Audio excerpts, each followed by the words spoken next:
வணக்கம் நண்பர்களே, நான் உங்கள் துரைசிங்கம் பேசுகின்றேன். அதாக அணிசக்களை எடுக்க போறோம். ஆங்கிலத்தில் அணிசக்களுக்கு HONEYSUCKLE ஹனிசக்கள். ஹனிசக்களோட குணாம்சம் என்னன்னு பாத்தீங்கன்னா, கடந்த காலத்தில் தவறவிட்ட வாய்ப்புகளை நினைத்து வருந்துதல். இதுதான் அணிசக்களோட ஒரே ஒரு கேரக்டர். இது மட்டும்தான். இதுல பார்க்கும்போது பாத்தீங்கன்னா, ரொம்ப நிறைவேறாத ஆசைகள் இவைகளை நினைத்து கொண்டே இருப்பதால் நிகழ்காலத்தில் செய்யும் காரியங்களில் மனதை ஈடுபடுத்த இயலாதவர்களா இருப்பாங்க. இவங்க சொல்லுவாங்க, நான் என்ன எங்க அப்பா இதுல படிக்க வச்சாரு, இதை படிக்க வைக்காம வைக்காம விட்டுருந்தா வேற இதை படிச்சிருந்தா அப்படி போயிருப்பாங்க. சிலர் நான் முத அப்பாயின்மெண்ட் ஒரு இடத்துக்கு போனேன், அந்த அப்பாயின்மெண்ட்டை மிஸ் பண்ணிட்டேன், அதுல போயிருந்தேன்னா அப்படி போயிருப்பேன்னு கடந்த காலத்தை பத்தி நினைப்பாங்களே தவிர, வாழுகின்ற காலத்தில் அதை நம்ம எப்படி மாத்திக்கொள்ளணும் அப்படிங்கிறத அவங்க சிந்திக்க மாட்டாங்க. ஆனா அப்படிப்பட்ட நபர்களுக்கு நாம அணிசக்கள் கொடுக்கும் போது கடந்த காலத்தில் செய்த தவறுகளை ஒரு பாடமாக வைத்துக்கொண்டு அதற்கேற்ப சிந்தித்து செயல்பட ஆரம்பிப்பார்கள். ரொம்ப ரொம்ப ஒரு அற்புதமான வாழ்க்கை பயணத்தில் மாற்றக்கூடிய மிக அற்புதமான மருந்து அதுதான். அதே மாதிரி இந்த அணிசக்கள் கேரக்டர் எப்படி பண்ணீங்கன்னா, உயிருக்கு உயிராக நேசித்தவர்கள் இறந்து விட்டால் அந்த நினைவுகள்லயே இருக்க ஆரம்பிச்சிருவாங்க. அப்பா அவங்க கூட இருந்த யாரும் போயிட்டாரு, அவங்க கூட அப்படி இருந்தேன், அவங்க கூட இப்படி இருந்தேன், அவன் நான் அப்படி இருந்தோம், இந்த கதையே பாவம் சொல்லி சொல்லி சொல்லி அதையே நினைச்சு நேரம் இவங்களும் ரொம்ப நோய்வாய்ப்பட ஆரம்பிச்சிருவாங்க. இதெல்லாம் கடந்த காலத்தில் தவறு விட்ட விஷயங்களை பத்தி ரொம்ப ஒரு விஷயம். இந்த மாதிரி நிறைவேறாத ஆசைகளை பத்தி பேசுறவங்க, கடந்த காலத்துல விட்டவர்களை நினைக்கிறவங்க, இவங்களை எல்லாம் அணிசக்கள் மாற்றும்.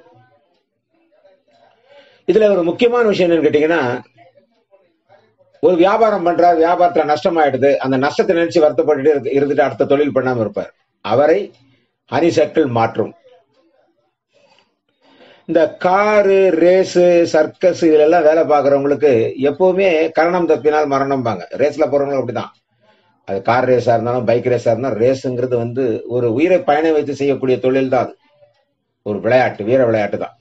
என்ன நடக்கும் யாருக்கும் தெரியாது. அந்த ட்ராக்ல கார் ரேஸா இருந்தாலும் பைக் ரேஸா இருந்தாலும் ட்ராக்ல என்ன நடக்கும் தெரியாது.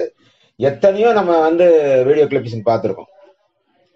அதே மாதிரி சர்க்கஸ்ல வேலை பார்க்கறவங்களும் அப்படிதான். அவங்க செய்யக்கூடிய சாகசங்கள்ல கொஞ்சம் ஒரு செகண்ட் தான், ஒரு நொடி தான் என்ன நடக்கும் தெரியும். அந்த மாதிரி உள்ளவர்களுக்கெல்லாம் பாத்தீங்கன்னா, அவர்கள் அந்த மாதிரி ஒரு ரேஸுக்கு போறாங்க, அந்த மாதிரி போறாங்கன்னா அவங்களுக்கு என்ன பண்ணணும்னு கேட்டீங்கன்னா, அவங்களை ஹனி சர்க்கிள் கொடுத்து அமிச்சால் எந்த விபத்தும் ஏற்படாது. ஏன்னா அவங்க ரேஸ்ல போகும்போது இன்னைக்கு அடடா போன ரேஸ்ல போகும்போது இங்கதான் நம்ம விழுந்தோன்ற எண்ணம் அவனுக்குலாம் வரும். அதெல்லாம் வராது. அந்த மாதிரி உள்ளவர்களை அது மனநிலையை மாற்றும்.